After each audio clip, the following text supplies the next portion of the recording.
welcome to my channel. In today's video, we're going to be talking about all the things that you need to know when you have moved to the UK. This video is not about how you take the GMC registration or how you pass the interviews and that kind of stuff. This is for people who have already gotten a job and are now actually in the process of moving to the UK. So first thing is first, obviously you've got your visa, you know where you're going, which city you're going, which hospital you're working in. So you need to book your tickets and you need to know the luggage requirement for your ticket. The next thing is when you come to the UK, you will have to go and collect your BRP. It's called a biometric residence permit, and this is something which basically is your right to live in the UK. It is a digital format as well. So when you get your visa, you must be getting an email stating that, you know, this is your BRP, blah, blah, blah, this is your number, but you still have to have the physical one. For now in the UK, they're still requiring you to have the physical one, so you have to go and collect that. The next thing, obviously, which you should be preparing well before you're coming to the UK, this is even before the tickets, I think that's really important, but is accommodation. Accommodation for somebody who's coming from another country, who has never lived in the UK before, is a bit hard. So my advice would be to actually book the hospital accommodation if you can. Say, for example, if you're moving in August, I would contact the hospital in like April, May timing to find a slot in the hospital accommodation. The reason why I say is because it's easier to live in the hospital because they're not going to ask you your previous 3-year address. They're not going to be asking your utility bills or all of that stuff. They won't even ask you right to rent information, which is something that you can easily get from your BRP number. Online, you'll go and you can get the right to rent from BRP number. But all of that stuff is not required. You don't have to pay extra bills. You don't have to pay council tax. You don't have to pay a lot of things if you're living in the hospital accommodation. So it's like a package. It's really easy for immigrants to come and live in the hospital accommodation. But unfortunately, mostly it's usually booked. So if that is your case, then you will have to search for your own place. This could be a shared accommodation, a terrace flat, or kitchen shed, or bathroom shed, all of that stuff. You can find, I'll link down below the places where you can find these things. So it's Zoopla, there is Spare Room, there is Rightmove. All of these places you can find according to your need. So you can, kind of filter on these sites and search for an accommodation. The only issue with this is because you can't see the place, you will have to believe the pictures. Also, your landlord may create problems because you won't be having your employment history in the UK. So you might need to have a friend to sign you off or guarantor or something like that, just so that they know that you are good for rent.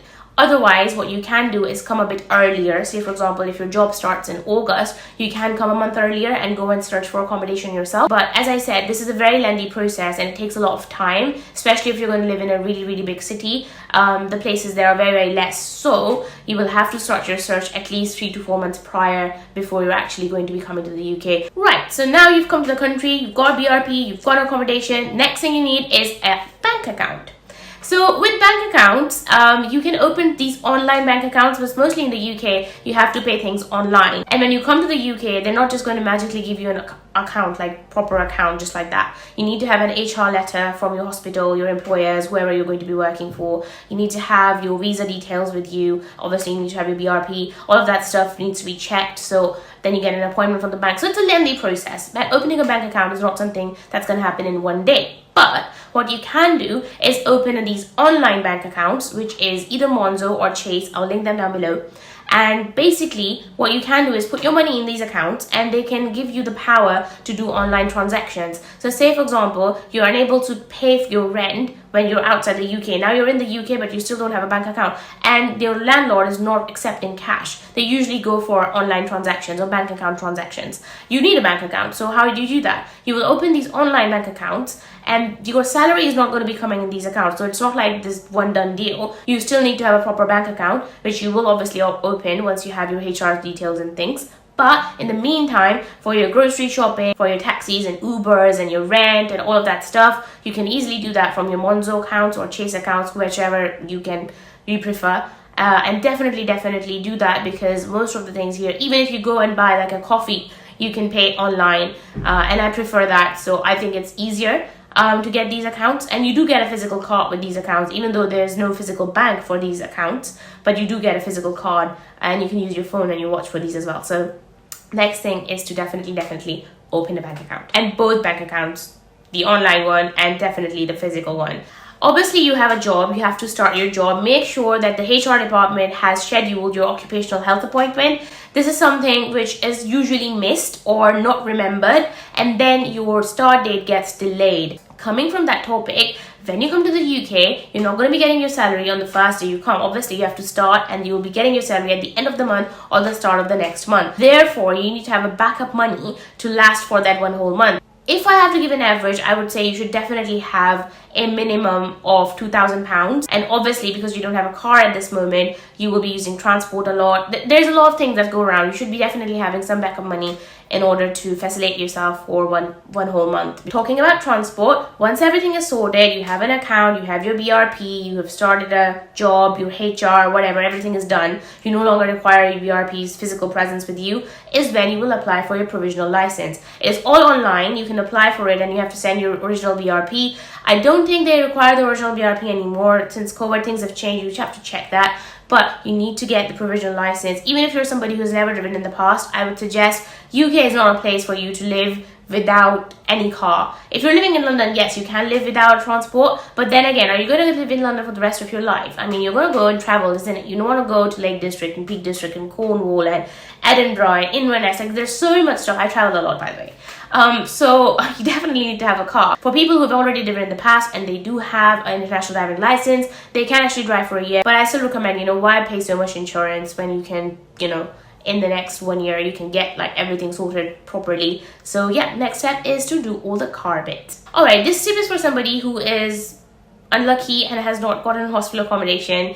You need to have an internet account, you need to have a water bill account, you need to have a rent, electricity, all of this stuff, and you need to have direct debits for all of these things. Mobile stuff is pretty easy. It's just go to the shop, buy it online, pretty easy. For your utility bills, you can call and find out whatever building you're living in and whatever water company provides water there, and then bill from them. And electricity is the same. The thing that I want to mention here is the council tax. This is something that I did not know. And when I moved out from hospital accommodation and started living, I didn't know about this council tax bit. And 2 months, I didn't pay my council tax. So I then called the council tax people. I told them, look, I didn't know, and I didn't know what to do. And they were super nice about it. They were like, that's fine. We'll take payments of 2 months from we'll divide it so that you don't have a lot of financial crunch, because all of these 4 bills are very, very important. There's also something called a TV license. I'm not sure that our generation uses a TV in the same way that other people do. But if you are somebody who watches live sports or live news or live anything, you need to pay TV license. If you're streaming stuff like Netflix, Disney, Amazon and stuff, which is what I do, so you do not need a TV license. In fact, I don't even have a TV. Lastly, there's a question that a lot of people ask is, what should I be bringing with me to the UK? For me, there were certain things that were really, really important to me. So I could not live without my personal Quran, which I read through, my personal prayer mat, because I like praying on that mat, and that kind of stuff. These are things that cannot be replaced. At least in my opinion, they cannot be replaced. These are the things that you need to bring with you, especially your medical books where your notes are there, you study from them. Obviously your laptop, your gadgets, things that you can't live without, that kind of stuff. But clothing, food items, that kind of stuff, you don't really need them, because the UK has everything. You can buy everything. There's nothing that is not available here. Even people would say, oh, masalas and Asian stuff and that kind of stuff. I'm Pakistani, by the way. And no, everything is available readily here. All of the Shan masalas and national masalas and all of that is readily available here. You do not need that. You do not need crockery. You do not need pots and pans.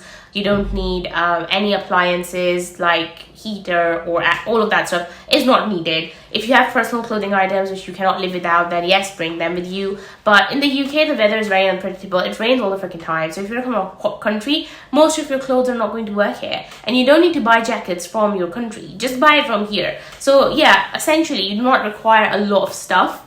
When you're coming to the UK, things I would say is there's no Muslim shower here, so you might need to bring a bidet or something with you if you want to. But then again, it's a very personal thing. Again, if you search hard enough, you might find those things here as well. So there is nothing like that where you absolutely need to bring with you to UK. What I would suggest is whatever your luggage requirement is, whatever your luggage max is, just think about how much you can carry. As a petite human being, I knew that 30 kilos is my max. I can't carry more than that. Just carry as much as you can, especially the essentials which you cannot live without. And lastly, what I would like to say is make sure that you know how to do all the adult stuff, because I have met so many people here who don't know how to cook, who don't know how to use the public transport, who don't know how to do things that you should be knowing as an adult. Sometimes I feel like when they ask me these questions, I'm like, okay, you know what? I will make a video or a playlist regarding how to adult.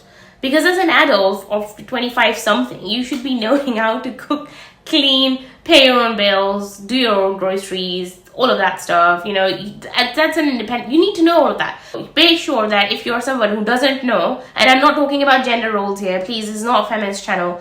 Anybody, all human beings of all genders should know how to adult. This is not a question. This is not something that you can skip, regardless of whatever you think your gender is. Make sure that you know all of these things. So you should know how to cook, you should know how to clean, you should know how to do your own groceries, you should know how to manage your money, you should know how to do your laundry, like all of that stuff, you know, because you're an adult, you're a freaking doctor. I hope that you guys liked this video. Give the video a huge thumbs up and subscribe to my channel if you have not already, and I will see you guys in my next video. Bye!